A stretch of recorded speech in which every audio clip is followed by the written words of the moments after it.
네, 반갑습니다. 우리 주님을 찬양합니다.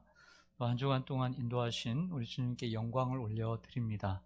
이 시간 곳곳에서 예배하는 모든 분들 주님의 이름으로 사랑하고 축복합니다. 예, 어느덧 고린도후서 마지막 시간이 되었습니다.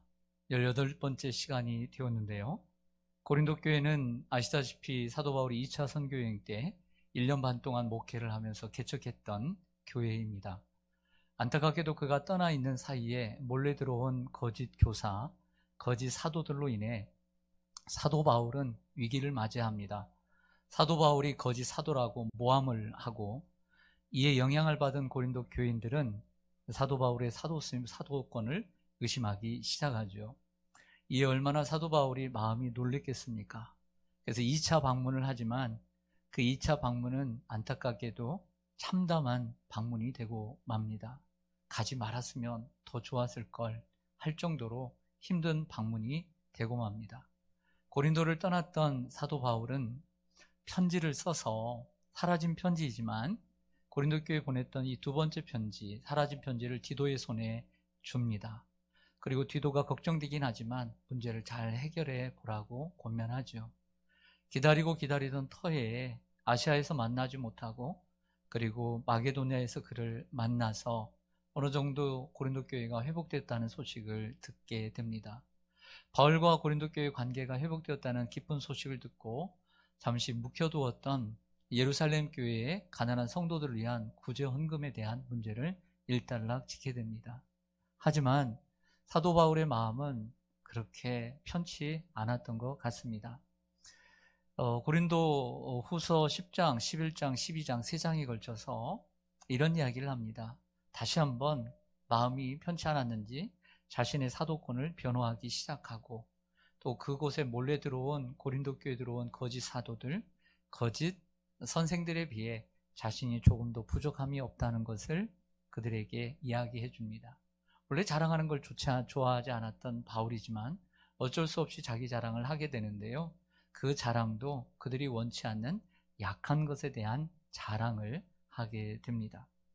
편지를 마무리하면서 바울은 세 번째 방문을 지난주 시간에 예고했습니다. 그러나 바울의 마음은 편치 않았습니다. 한 번은 기쁨으로 만났지만 또 한 번은 너무나 참담한 만남이 되었기 때문에 트라우마가 남아 있었던 거죠. 그래서 세 번째 만남 때 다시 그 아픔을 반복하면 얼마나 괴롭겠습니까? 그래서 그 괴로운 만남이 되지 않도록 처방을 내립니다.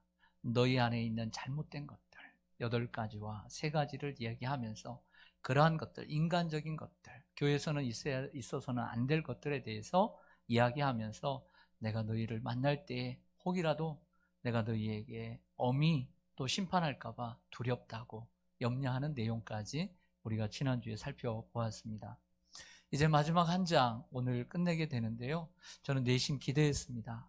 마지막 장은 이제는 그래도 좀 좋은 해피엔딩으로 끝나지 않을까? 그래서 기대하면서 여러 번 읽어봤지만 전혀 그렇지가 않았습니다. 제 기대와는 전혀 다른 내용으로 시작을 하고 있습니다. 뭐라고 시작하냐면 내가 다시 가면 전에 죄를 지었던 자들과 그 남은 모든 자들을 내가 용서치 아니하리라. 아니 어떻게 좀 말미에 좀 예쁜 얘기도 하고 좋은 얘기도 하고 사람 불편하게 만들지 좀 말지. 내가 다시 가면 전에 죄를 지은 자들과 그리고 그 남은 모든 자들을 내가 용서하지 아니하리라. 이렇게 2절에 말을 할까라고 하면서 성경은 내 마음대로 해석하는 게 아니잖아요. 성경이 말씀하는 대로 받아들이는 게 우리 역할 아니겠습니까? 그래서 이 말씀이 왜 이렇게 써 있는가를 생각해 보았습니다. 이는 바울이 폭력을 사용해서 그들을 제압한다는 말이 아니겠죠. 그들을 굴복시킬 수 있는 영적인 권세, 권능, 즉 하나님의 능력이 있다는 것을 믿기 때문에 단호하게 얘기했던 것입니다. 그래서 이 글의 서두는 엄중한 경고와 그리고 위협적인 어조로 시작하는 것을 보게 됩니다. 좀 여기서 적용하겠습니다. 여러분, 바울과 고린도 교회 성도들과의 관계는 마치 하나님과 우리와의 관계와 같습니다. 우리가 고린도 교회 성도들처럼 잘못했을 때 하나님은 우리에게 경고하십니다. 한두 번이 아닙니다. 바울처럼 여러 번 경고합니다. 그리고 우리에게 기회를 주십니다. 회개의 기회도 여러 번 주십니다. 더 나아가 충분한 시간도 주십니다. 하지만 하나님이 영원하지 않습니다. 그런 부분에서 영원하지 않습니다. 하나님은 단호하게 마지막 시간에는 그들이 돌이키지 않고 회개하지 않을 때는 오늘 바울처럼 엄히 심판하십니다. 하나님이 처음부터 심판하는 건 아닙니다. 여러 번 경고합니다. 하나님 우리의 삶을 통해서 터치하십니다. 이렇게도 저렇게도 하나님이 경고하시죠. 기회를 주십니다. 시간도 주십니다. 그럴 때 우리가 회개할 때 하나님의 용서를 받고 은혜를 받게 되는 줄로 믿습니다. 구원도 마찬가지입니다. 여러분 예수를 믿을 때 순순히 믿으셨습니까? 아니면 뭐라도 좀 부러지고 믿으셨습니까? 아니면 많은 시간 하나님이 기회를 주셨는데 어기저 늦게 나와서 후회하지는 않습니까? 제대로 믿음이 들어간 분들은 후회해야 마땅합니다. 내가 예수를 이렇게 늦게 믿었나? 왜 그렇게 믿는 사람들을 핍박하고 욕하며 그랬을까?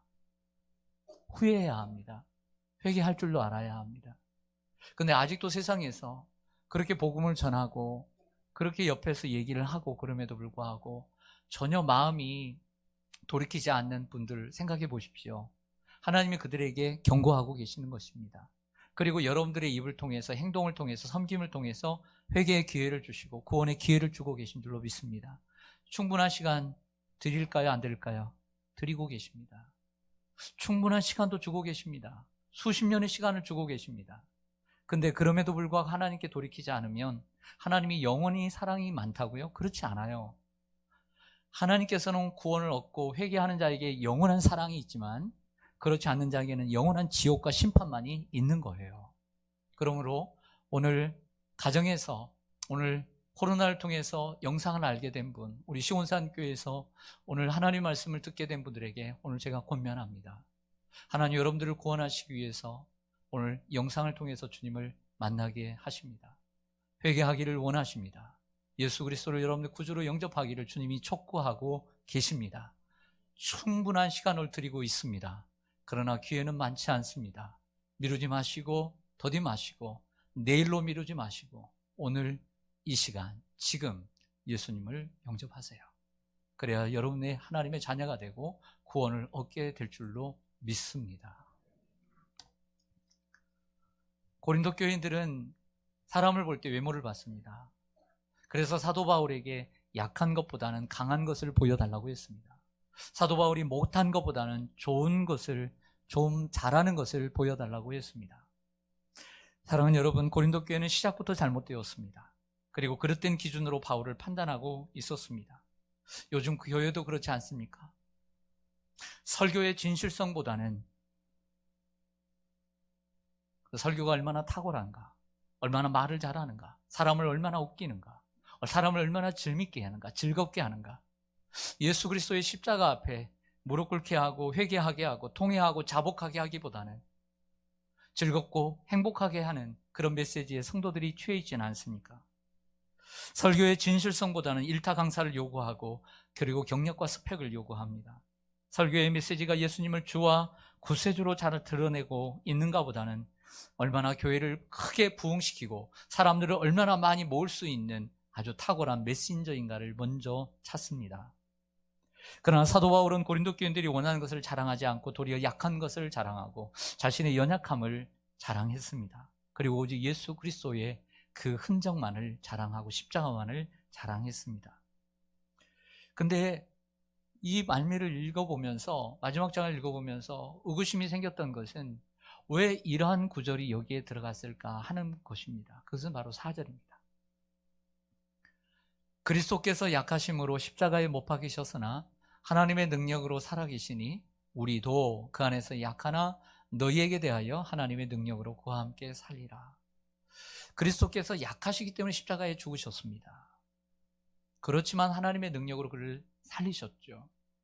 자, 네 번째, 다섯 번째, 여섯 번째는 앞에 1, 2, 3, 세 절을 사도 바울에게 적용하는 겁니다. 우리도 그 안에서 약하나 너희에 대하여 하나님의 능력으로 우리도 예수와 함께 살게 될 것이다. 그리스도께서 십자가에 못 박히신 것은 그리스도께서 약하시기 때문에 십자가에 못 박히신 것이지만 하나님의 능력으로 그분은 다시 살아나셨고 지금도 살아계시다라고 반문하는 것입니다. 예수님은 우리 죄를 위해 이 세상에 오셔서 죽어야만 했지만 사실은 형식적으로는 사람들은 그 영의 눈을 가지고 있지 않은 이들은 로마의 큰 가이사의 권력과 그리고 예루살렘의 사내들인 공회의 대제사장들과 그리고 70명의 그 공회원들의 그 권력으로 예수님이 죽었다라고 생각합니다. 맞습니다. 외적으로는 그렇습니다. 그러므로 예수님의 죽음은 로마의 황제와 이스라엘의 권세가 이 세상을 지배하고 있었음을 보여주는 사건입니다. 그래서 예수님이 힘없이 사람들에게 체포되어 신문 받으시고 처형당하신 것이 예수님의 십자가 사건이라는 것을 사도 바울이 말을 해주고 있는 거예요. 예수님 오시기 전에 7, 8년 전에 이사야라고 하는 남유다의 선지자는 이런 예언을 했습니다. 이사야 53장에 그 예수가 우리의 죄를 대신 지실 텐데 그는 마치 그 도살장에 끌려가는 그리고 털 깎는 자 앞에서 잠잠한 어린 양과 같을 것이다. 그 예언처럼 예수님은 십자가 앞에 발악하지 않았습니다. 예수님 앞에 예수님은 저 천사의 12영도 더 되는 하나님의 천사를 요구하지 않았습니다. 아주 나약하고 약한 모습으로 그는 털 깎는 자 앞에 어린 양처럼 순수히 죽으셨습니다. 숨지시는 순간까지 한거나 저항하는 것 없이 조용히 죽으셨습니다. 로마 총독과 이스라엘 지도자들은 자신들이 가지고 있는 이 힘과 권력 때문에 저 예수가 자신들을 무서워한다고 생각했겠지만 사실 예수님이 순순히 굴복하신 것은 그들의 폭력이나 억압이 무서웠기 때문이 아닙니다. 예수님이 어린 양처럼 죽으신 것은 자신이 죽음으로써 이 세상의 모든 사람들을 살리시는 하나님의 방법을 믿었기 때문입니다. 하나님의 능력은 이렇습니다. 죽으신 예수님을 하나님의 성령의 능력으로 다시 살리셨습니다. 부활하신 예수님을 그들 가운데 40일 동안 계시고 하나님 나라를 전파하시며 자신의 손과 발을 그리고 옆구리를 보시면서 부활의 증거를 보여주셨습니다. 그리고 하늘로 오르셔서 승천하셔서 하나님 보좌 우편에 앉으셔서 지금도 우리를 위해서 기도하실 뿐만 아니라 온 세상 나라와 권세를 지금도 다스리고 계십니다.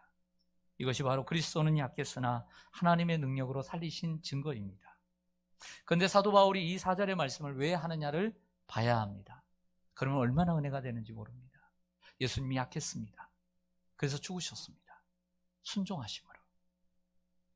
자신의 의를 드러내지 아니하고 하나님의 뜻을 드러내려고 할 때 하나님이 그 씨를 다시 살리셔서 부활하시고 하늘의 모든 하나님 우편에 앉으셔서 세상 나라를 다스리게 하신 것처럼 이것이 하나님의 구원 방식인 것처럼 이 구원의 이 공식이 바로 바울 자신에게도 그대로 적용된다라고 말을 하는 것이죠.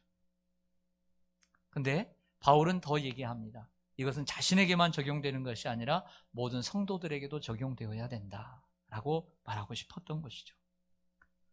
사도 바울은 고린도 교회만을 생각해서 심란했습니다. 밥맛이 떨어지고요. 잠이 오지 않았습니다. 너희들이 그렇게 말을 안 듣고 복음을 떠나고 그리고 나의 사도직을 의심하고 교회를 분열시키고 세속화시키고 부도덕이 만연합니다. 그때에 내가 너희에게 어떻게 하겠느냐 묻습니다. 여러분들 어떻게 할 거예요? 사도 바울이 그들을 감옥에 넣고 아니면 저 파출소에 경찰서에 저 서울청에 신고해가지고 세상 법정에 세워서 우리 교회를 문란케 했다고 우리 교회를 시끄럽게 했다고 사람들의 마음을 아프게 했다고 경찰에 고소해야 될까요? 아니면 묶어놓고 주리를 틀어야 할까요? 아니면 칼을 빼들고 그의 목에 겨눌까요? 그럴 수 없죠. 교회가 그럴 수 없죠. 하나님의 말씀을 전하는 사람들의 무기는 이 하나님의 말씀밖에 없기 때문입니다. 그러나 다만 그 하나님 말씀의 의미를 알고 하나님 말씀 앞에 복종하는 사람은 이 세상의 칼과 창과 같은 무기보다 하나님 말씀을 두려워할 줄 알게 됩니다. 하지만 그까지 하나님의 말씀이 무엇이냐고 발로 차버리는 사람들에게는 하나님의 종은 아무것도 아닌 것이죠. 여러분, 하나님의 사람들은요, 성경에도 그렇고요, 지금 저 자신도 그렇고요, 여러분 예수 믿는 여러분들 거룩한 사람들도 마찬가지예요. 하나님을 경외하고 믿음이 있는 사람들에게는 존경을 받지만요, 하나님 없고 교회를 무시하고 하나님 무시하고 하나님 말씀의 가치를 모르는 사람들에게는 약하디 약한 아무것도 아니에요. 오늘 그 얘기를 하는 거예요. 그래서 멸시를 당하고 욕을 먹어도 약해질 수밖에 없는 것입니다. 바울이 말하는 건 이런 것 같아요. 예수 그리스도께서 약하신 것처럼 우리도 약하다. 하지만 예수 그리스도께서 십자가에 못 박히셨지만 하나님의 능력으로 다시 살리신 것처럼 우리 또한 하나님의 능력으로 다시 살리실 것이다. 또한 예수님께서 부활하셔서 강하게 되신 것처럼 우리도 하나님께서 강하게 하셔서 저 악을 행하는, 고린도 교회에 악을 행하는 자들에 의해서 우리 자신이 질팔피거나 교회가 무너지는 일이 없게 하실 것이다. 그래서 바울이 담대히 말할 수 있었던 것입니다. 내가 다시 가면 전에 죄를 지은 자들과 그리고 그 모든 자들을 용서치 아니하리라. 하나님은 죄 가운데 있는 인간을 구원하기를 원하셨습니다. 하나님은 사랑이시기 때문입니다. 하나님은 세상을 이처럼 사랑하사 독생자를 주셨습니다. 그런데 이 죄의 문제를 해결해야만이 인간이 구원을 얻을 수 있는 것입니다. 여러분, 우리도 어떤 문제가 해결되어야 행복이 있지 않습니까? 죄의 문제를 해결해 우리도 구원할 수 있기 때문에 이 죄의 문제의 해결책으로 바로 예수 그리스도를 보내신 줄로 믿습니다. 하지만 조건이 있었습니다. 죄가 없어야 했습니다. 깨끗해야만 했습니다. 대신 죄값을 치러야 했습니다. 그래서 그 하나밖에 없는 아들 예수 그리스도가 인간의 몸을 입고 이 땅에 오신 것입니다.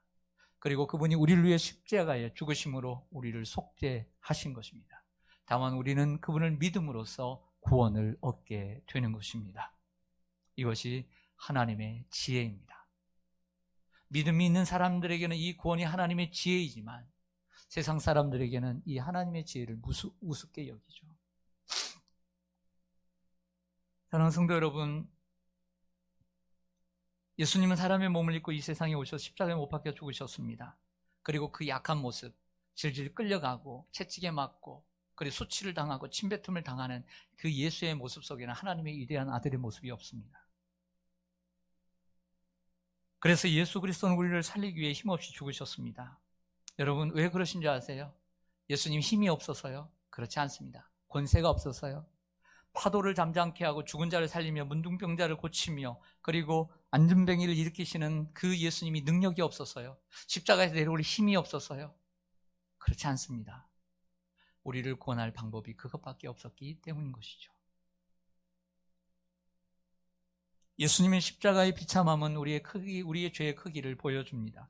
그의 고난의 끔찍한 고통들은 우리의 죄가 얼마나 심각한 것인지 그리고 우리의 죄를 바라보시는 하나님이 얼마나 거룩한 분인가를 우리에게 보여줍니다. 사도 바울은 십자가 앞에서 예수 그리스도의 약하심과 또 그 예수님을 죽은 자 가운데 다시 살리신 하나님의 능력을 묵상했습니다. 그 예수님을 묵상함으로 자신의 약함을 생각했습니다. 그래, 나는 약하다.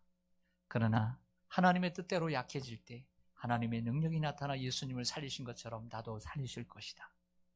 그리고 그 예수님이 부활하셔서 권세를 얻으신 것처럼 하나님이 나를 강하게 하실 것이다. 그리고 이것을 모두 다 하나님이 해결해 주실 것이다 라고 믿었던 것이죠. 수학을 풀려면 공식이 있습니다. 공식대로 하면 풀리는 것이죠. 여러분, 성경에도 공식이 있습니다. 믿음의 공식이 있습니다. 사랑의 공식이 있습니다. 소망의 공식이 있습니다. 이 공식대로 행할 때 순종의 공식이 있는데 이 공식대로 행할 때 우리는 하나님의 기쁨을 누릴 수 있는 것이고 하나님 우리를 기뻐하신 줄로 믿습니다. 그래서 더 중요한 것은 바울 또한 자신의 약함을 통해 하나님의 능력이 나타나실 것을 믿었습니다. 그리고 그 하나님의 능력으로 그리스도와 함께 그리스도 안에서 내가 살아갈 것이다 라고 말하는 내용이 4절의 말씀입니다. 얼마나 심오하고 아름다운 말씀입니까? 이게 마지막 경고입니다. 마지막 권면 5절 말씀을 좀 보시겠습니다. 너희는 믿음 안에 있는가? 너희 자신을 뭐하고? 시험하고 너희 자신을 뭐하라? 확증하라. 예수 그리스도께서 너희 안에 계신 줄을 너희가 스스로 알지 못하느냐? 스스로 알아야 된다는 것입니다. 남이 가르쳐주는 것이 아니라 그렇지 않으면 너희는 버림받은 자니라. 참 무서운 말씀 아닐까요? 사실은 이것이 권면이라고 보기에는 완벽하지는 않다고 생각합니다. 아직까지도 경고라고 생각을 하지만 권면이라고 생각을 하려고 노력을 합니다. 자, 이 말씀을 좀 보세요. 제가 두 단어의 색을 달리했습니다. 무엇과 무엇이죠? 시험과 확증입니다. 여러분, 원래 이 단어는 누가 많이 사용했던 단어일까요? 고린도후서 안에서. 고린도 교회 성도들이 바울에게 사용했던 단어예요. 사도 바울이 진짜 사도인지 가짜 사도인지 시험했던 사람들이 고린도 교회. 그리고 정말 진정한 하나님의 사도인지 그리스도의 사도인지 그 능력을 보여달라고, 그 증거를 보여달라고 확증했던 사람들이 바로 그들이에요. 근데 이번에는 누가 사용하고 있나요? 바울이 역으로 고린도 교회 성도들에게 사용하죠. 너희 믿음이 있는가? 너희 자신을 시험하고 너희 자신을 확증하라는 겁니다. 가끔씩 무안할 때가 있어요. 제가 사용하는 단어가 있거든요. 근데 그때 어느 때 잘 배워가지고 제 아내가 저에게 써먹을 때 엄에 기죽어. 제가 사용했던 단어거든요. 근데 그대로 돌려받아가지고 할 말이 없어요. 왜? 내가 못했으니까. 그럴 때 있어요, 없어요? 있죠. 오늘 이 격이에요. 자기들이 사용하던 단어를 반대로 바울이 사용을 하는 거예요. 그러니까 우리가 그럴 때가 있죠. 나 참 말을 잘해야 되겠다. 함부로 말하면 안 되겠다. 이런 생각 들 때 있지 않습니까? 왜? 죄를 주고 말로 받으니까. 고린도 교인들은 그러나 이런 생각을 합니다. 여기서 작은 적용을 하면 고린도 교인들은 여태까지 바울을 시험했어요. 바울이 참인지 거짓 사도인지, 그리고 바울이 정말 하나님의 사람인지 정말 능력과 권세를 확증해 보이고 요구했어요. 그래서는 안 되었던 거예요. 도리어 먼저 자신을 돌아봤어야 했던 거예요. 자신이 정정한 믿음의 사람인지 자신을 테스트해 봐야 돼요. 남을 철저히 테스트하듯 자신도 대충 넘어가지 않고 자신을 철저하게 테스트해 봐야 했던 거예요. 그리고 그 믿음의 증거가 자신에게 있는지 정말 남 찾듯 보물 찾듯 자신에게 찾아봤어야 하는 거예요. 온전한 그리스도인인지 그 증거를 자신에게서 찾아봤어야 했던 것이죠. 때로는 부모는 자녀에게 믿음을 관리해야 합니다. 너 주일 성수 잘하니? 너 이렇게 빠졌더라. 너 오늘 주일학교 예배 드렸니? 어떻게 드렸니? 너 요즘 11조 드리고 있니? 확인하는 거예요. 또한 교사는 학생들을, 구역장은 구역원들을, 또 교역자들은 성도들을 돌아봐야 합니다. 그러나 이것은 놓치지 말아야 합니다. 먼저 자신을 점검해야 하는 것을 놓치지 말아야 합니다. 가장 중요한 것은 자신입니다. 유진 피터슨이 쓴 메시지라고 하는 성경, 16년 동안 일상의 언어로 성경을 번역한 이 메시지의 성경을 우리가 때때로 도움을 받습니다. 근데 아주 이 짧은 문장을, 조금 전에 읽었던 문장을 아주 길게 나열하는 걸 보면서 여러분들에게 도움이 될 것 같아요. 여러분 자신을 스스로 점검해 보세요. 여러분은 자신이 믿음 안에서 흔들림이 없는지 스스로 확인해 보고 모든 것을 당연한 것으로 여기며 적당히 지내는 일이 없게 하십시오. 여러분 자신을 주기적으로 점검하십시오. 여러분에게 필요한 것은 예수 그리스도께서 여러분 안에 계시다고 사람들이 여러분들에게, 제가 목사가 여러분들에게 전해진 말이 아니에요. 여러분 자신 안에 있는 직접적인 증거예요. 그래서 증거가 있는지 시험해 보십시오. 만약 그 시험에 실격했다면 방법을 강구하십시오. 나는 그 시험에서 우리가 실격자로 드러나지 않기를 원합니다. 버림받은 자를 메시지의 성경에서는 실격자로 번역을 하고 있습니다. 여러분 우리 자신이 어떤 그리스도인지 돌아봅시다. 먼저는 불순종하며 분란을 일으키는 사람은 아닌지, 다음으로 거듭난 적이 없고 그 안에 그리스도가 없는 부적격자, 실격자는 아닌지 돌아보십시오. 또한 거듭나기는 했지만 온전히 예수님께 헌신하지 않고 도리어 예수님께 영광보다는 자신의 유익과 자신의 자랑과 자기의 과시만 추구하는 이기적인 성도는 아닌지 점검하십시오. 네 번째, 진정한 그리스도인으로 교회의 일치와 화평을 추구하고 영적 성숙을 격려하는 성숙한 성도인지 돌아봐야 합니다. 그것도 한 번이 아니라 주기적으로, 그리고 이 연말이 되면서 코로나의 상황이 계속되면서 여러분들의 믿음은 어떤지, 신앙은 어떤지, 이 직장 때문에, 이 사업 때문에, 우리 자녀 때문에, 이 어려운 환경 때문에, 내 이 육체적인 아픔 때문에, 그럼에도 불구하고 내 신앙은 그 바쁜 일로 신앙은 뒷전이 얻지는 않는지 한번 생각해 볼 필요가 있지 않겠습니까? 그리고 점검의 기준은 간단합니다. 하나님께 나아가기 위해 적극적으로 노력을 하고 있는지, 어느 때든 어디서든 하고 있으면 희망이 있습니다. 그러나 하나님께 나아가는 것을 게을리하거나 안 하고 있다면 참된 그리스도인의 자리로 나아가고 있다고 말할 수가 없습니다. 여러분, 우리나라에 유명한 강사들이 많잖아요. 우승 강사도 많고 명 강사들도 많고, 또 학교에 보면 그 유명한 강사들이 있습니다. 정말 일타 강사들, 한 달에 몇 억씩 버는 강사들이 있습니다. 그분 얘가 들어보면 비하인드 스토리, 그러니까 스텝들이 얼마나 많은지 몰라요. 헤어스타일부터요, 옷부터요, 그리고 그날 강의하는 강의 안까지도요, 그 강의 안에 사용하는 비유까지도요, 다 계획된 거예요. 와, 그런 거 보면서 야, 저렇게 말을 잘하는 사람들이 많구나. 그 중에 우리 모두가 잘 아는 사람의 이야기를 잠깐 할게요. 김창옥 교수입니다. 이분은 여자 아닙니다. 남자입니다. 제주도 출신이라고 하는데요, 성악을 원래 전공했는데 본인이 많이 고뇌를 하는 것 같아요. 많이 힘들어해요. 그러면서 사람들 앞에 서면 너무너무 감동을 많이 주죠. 근데 그분의 최근 강연 가운데 종종 꺼내는 이야기입니다. 상대방이 이쁘고 멋있어 보여서, 오늘도 신혼부부가 왔는데 그래서 사랑을 하게 되고 그리고 결혼을 하는데, 외모만으로는 사랑의 관계가 순환되기 어렵다는 이야기를 해요. 그러면서 이런 얘기를 합니다. 외적 매력에는 유통기한이 있다. 네, 이런 얘기를 합니다. 그래서 어떤 남자, 어떤 여자를 만나야 하느냐 질문을 던지면서 모국어가 좋은 남자, 여자를 만나야 된다. 모국어가 뭐냐? 어릴 때 엄마 아빠들이 서로 했던 말투, 그리고 말의 태도, 서로를 기분 좋게 하는지 나쁘게 하는지, 아니면 좋은 말도 있는데 나쁜 말만 가려서 하는지, 아니면 좋은 말을 가려서 하는지, 아니면 그 부모들이 자기에게 했던 말투, 억양, 그런 것들, 그리고 자라면서 보고 배웠던 행동과 언어들, 이런 것들이 모국어라는 거예요. 그래서 모국어가 좋은 남자가 여성에게 좋고 모국어가 좋은 여자가 남성에게 좋은 것이다 라고 얘기합니다. 그러니까 여러분들 결혼하기 전에 뭘 해야 될까요? 그 콩깍지 씌워가지고 몇 시간씩 전화하고 몇 시간씩 붙들고 몇 시간씩 만나고 그럴 시간을 좀 나눠가지고 그 상대방의 부모님을 만났어야 돼요.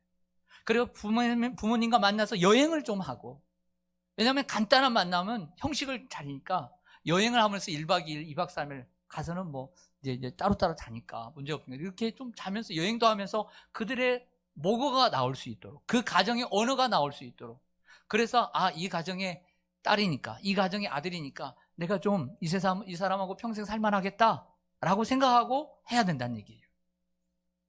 일리가 있지 않습니까? 우리 교회를 보면요, 저도 우리 자녀가 여기 있지만 나를 좀 안 닮았으면 하는 분을 또 닮았어. 우리 권사님 자녀가 있는데 똑같이 걸음부터요, 말투도 닮았어요. 우리 장로님 자녀도 보면 다 닮았어. 부인할 수 있어요, 없어요? 말투도 배워요. 우리도 마찬가지 같아요. 제가 적용을 합니다. 지난주에도 등록한 성도가 있는데, 옛날에는 우리 교회에 100명씩 한 해에 등록했습니다. 하나님 은혜를 주셔서 너무 감사했어요. 근데 지금은 한 분 한 분도 너무 귀하죠. 근데 처음 등록한 성도가 있으면 서로가 새롭습니다. 마치 가뭄의 단비처럼 막 새로워서 신기하고, 야, 저분은 참 너무 멋지다, 너무너무 좋아 하면서 막 그러죠. 근데 3, 4년 가보세요. 다 똑같아요. 처음에는 말 조심합니다. 나도 조심하고 새신자도 조심해요. 왜냐하면 나의 부족함이 드러날까봐. 그러나 이제 다 까버리고 이제 3, 4년 지나면 모국어가 나오기 시작해. 모국어가 나와요. 그럼 상처 받아요, 안 받아요? 상처 받죠. 말하는 언어, 말투, 방식, 행동, 갈등 상황에서의 반응, 자기가 어려움을 당했을 때 나타내는 반응, 또한 말을 들었을 때 기분이 나쁜 사람이 있고 기분이 좋은 사람이 있는데, 자신을 기분 좋게 하는 사람이 모국어가 좋은 사람이래요. 교회도 마찬가지입니다. 교회 안에도 모국어가 좋은 사람이 있고 모국어가 안 좋은 사람이 있어요. 어떻게 해야 될까요? 설문조사를 해야죠. 설문조사를 해서 60점 이상인지 아닌지, 그래서 60점 이하로 떨어지면 모구가 안 좋은 사람이라고 개인적으로 만나서 죄송하지만 우리 교회 좀 떠나주시라고. 그래야 우리 교회가 편안하겠다고. 이럴 수 있어요, 없어요? 없죠. 대답은 빨리 하시네. 그 대답은 안 나가고 싶어서. 할렐루야. 그래도 우리 교회가 좋으니까. 할렐루야. 네. 만약 이렇게 하게 되면 어떨까요? 지금도 이 텅텅 빈 자리 둘밖에 못 앉는데 절반밖에 텅텅 비게 될 텐데 어떡해요? 그리고 저까지도 나가야 되는데. 비록 목사님, 생각해보니까 저는 모고가 안 좋아요. 우리 엄마 아빠는 싸웠고요. 좋은 말 한 게 기억이 안 나요. 칭찬한 게 기억이 안 나요. 어쩔 땐 칼부림도 나고요. 상을 뒤었고요. 조그만 일도 막 싸우고요. 따뜻하게 대화한 걸 몰라요. 그럴 수 있어요. 하지만 여러분, 우리의 모고가가 있지만 예수 그리스도를 모신 사람은 그 안에 성령이 내주하시고 성령이 우리의 혀를 만지십니다. 그래서 우리 안에 모고가가 잠재되어 있다 하더라도 성령의 혀가 그 모고가를 다스리게 해야 합니다. 성숙해 가야 합니다. 내 모고가가 나올 때 이것이 잘못됐구나. 내가 예수를 믿은 지 몇십 년이 되고 내가 권사가 되고 장로가 되고 집사가 됐는데 여전히 인간적인 이 잘못된 모국어, 좋은 모국어도 아니고 나쁜 모국어가 이렇게 나오는 것을 보면서 아파하고 좀 더 고쳐가고, 전에는 3번 나온 거 이번 2번 줄이고, 2번 나온 거 1번 더 줄이고, 1번 나온 거는 안 나오게 줄여가서 살아야 되고, 또 이런 성도들이 여기저기서 나올 때 그런 성도들과 대화를 함으로써 서로 유익을 얻게 되는 것이죠. 좋은 언어를 가진 사람과 자주 만나 이야기하고 받은 말씀대로 살려고 그 말씀이 삶 속에 풍성히 가도록 노력하다 보면 어느새 좋은 언어를 사용하는 자기 자신을 발견하게 될 줄로 믿습니다. 이것이 바로 좋은 성도입니다. 그리고 건강한 성도이고 위대한 성도가 되는 길입니다. 제가 왜 이 김창옥 교수의 이야기를 하는가? 오늘 바울의 마지막으로 하는 말, 바로 그 말을 하고자 바로 그 얘기이기 때문에 제가 적용을 위해서 적용을 먼저 했습니다. 11절을 보겠습니다. 마지막으로 말하노니 형제들아 기뻐하라. 온전하게 되며 위로를 받으며 마음을 같이하며 평안할지어다. 또 사랑과 평강의 하나님이 너희와 함께 계시리라. 거룩하게 입맞춤으로 서로 문안하라. 아멘. 간단한 한 절이지만 무려 6가지의 실제적인 권면을 해주고 있습니다. 따라서 해보겠습니다. 기뻐하라. 우리는 수많은 역경과 어려움을 만납니다. 어떻게 좋은 일만 만나요? 네. 그러나 성령이 내주하셨으니까 우리 예수 그리스도 안에 있는 성령의 기쁨을 놓치지 말아야 될 줄 믿습니다. 오늘 힘든 일 있어요. 아픈 일 있어요. 고단한 일 있어요. 그러나 내 안의 기쁨을 놓치지 말라는 거예요. 따라서 하겠습니다. 온전하게 되며. 여러분, 온전하다는 것은 의학적인 용어입니다. 뼈가 부러지고 으스러졌는데 그것을 잘 맞춘다는 것입니다. 지금 고린도 교인 성도들은 사도 바울이 볼 때 그래도 아직도 온전합니까? 아직도 불온전합니까? 불완전하고 부족합니다. 그래서 잘못된 믿음과 잘못된 행동을 다시 고쳐서 온전하게 되라고 얘기합니다. 3번째, 따라서 합니다. 위로를 받으며. 고린도후서 1번째 시간에 말씀드린 것처럼 우리 하나님 모든 위로의 하나님이십니다. 환난 중에 있는 모든 이들을 위로하신다라고 말합니다. 아테네, 그 곁에 있던 아테네라는 도시는 올림픽에 시작된 곳입니다. 바로 그 곁에 고린도가 있는데 고린도도 2년마다 전국체전이 열렸습니다. 마라톤과 그리고 권투와 같은 이런 경기가 있었습니다. 열심히 뛰는데 마지막 코스에서 힘이 듭니다. 권투를 하는데 상대방도 너무 잘하니까 포기하고 싶습니다. 그럴 때 사람들이 몰려들어서 응원합니다. 뭐라고요? 화이팅! 이것이 바로 컴포트, 가까이 와서 힘을 실어주는 것. 이 단어를 고린도 교회 성도들이 알고 있었습니다. 서로 위로하고 세워주라. 성도들이 삶에 지칩니다. 삶이 어렵습니다. 혼자 사랑하는 아들과 딸을 길러야 되는 홀부모가 있습니다. 코로나로 인해서 식당에 사람들이 오지 않습니다. 아이들이 오지 않습니다. 어려운 성도들. 거기다 주회를 열심히 하는데 가만히 보니까 일을 하다가 상처를 받고 다른 사람들의 말을 듣고 힘들어하고 애매히 고난을 받을 때 조용히 다가가서 차 한잔 사주면서, 그리고 그 모든 것을 들어주면서, 그리고 격려하고 위로해주고, 우리 사람 바라보지 말고 하나님 바라보며 합시다, 이렇게 말하는 것이 위로와 세움인 것이죠. 할렐루야. 따라하겠습니다. 마음을 같이 하며. 이 단어는 사도 바울이 빌립보 교회, 에베소 교회도 수없이 했던 얘기입니다. 자기의 생각만 옳다고 독불 장군처럼 하지 말고 서로 조화롭게 생각하라는 것입니다. 여러분 생각해 보세요. 우리가 서로 갈등하고 우리가 반목하는 것들은 본질적인 것입니까? 비본질적인 것입니까? 99.9%가 다 비본질적인 것이기 때문에 독불 장군처럼 할 필요 없습니다. 서로 조화롭게 하면 될 줄로 믿습니다.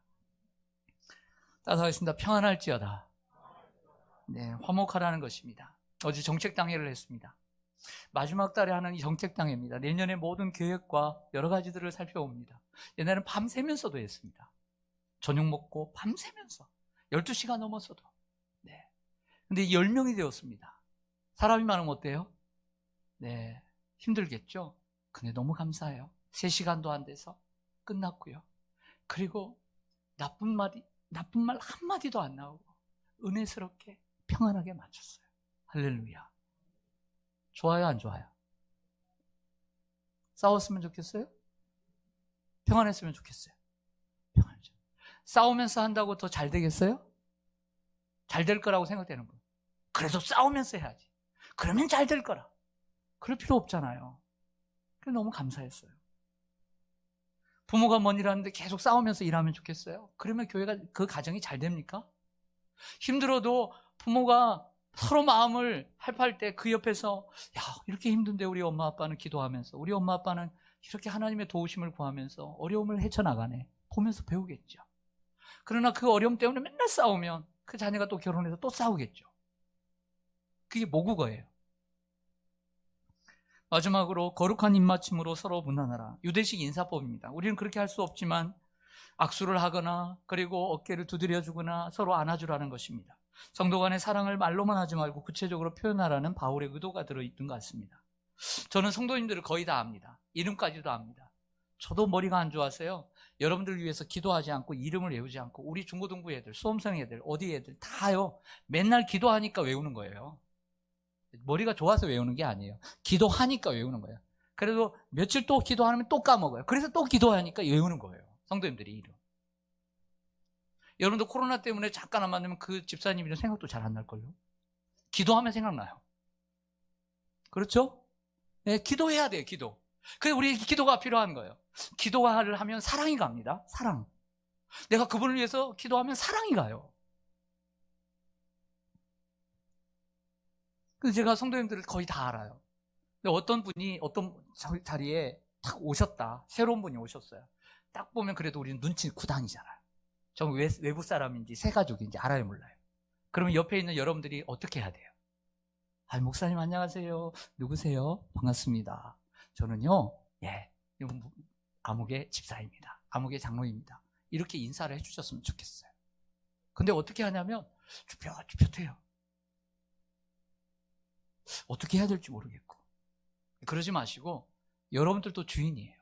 하나님이 주인이지만 잠시 동안 우리들에게 그 주인, 청지기로 주인을 우리에게 맡길 수 믿습니다. 청지기도 주인인 거예요. 그러면 여러분들도 주인이니까 오시는 분들 인사해야 될까 안 해야 될까요? 여러분 집이 있어요. 현관에 조용조용해요. 방 안에서 누구지? 나가는데, 엄마 아빠는 나가는데 가만히 있으면 되겠어요? 같이 나가서 환영하고 환대해 줘야죠. 그런 얘기예요. 더 중요한 얘기는 우리가 서로 난 당신과 하나됨을 힘씁니다. 그리고 당신과 더 화목하게 지내겠다는 우리의 마음의 의지의 표시가 뭐냐면 인사라는 거예요. 성도 간의 사랑과 관심의 표현이 인사인 것입니다.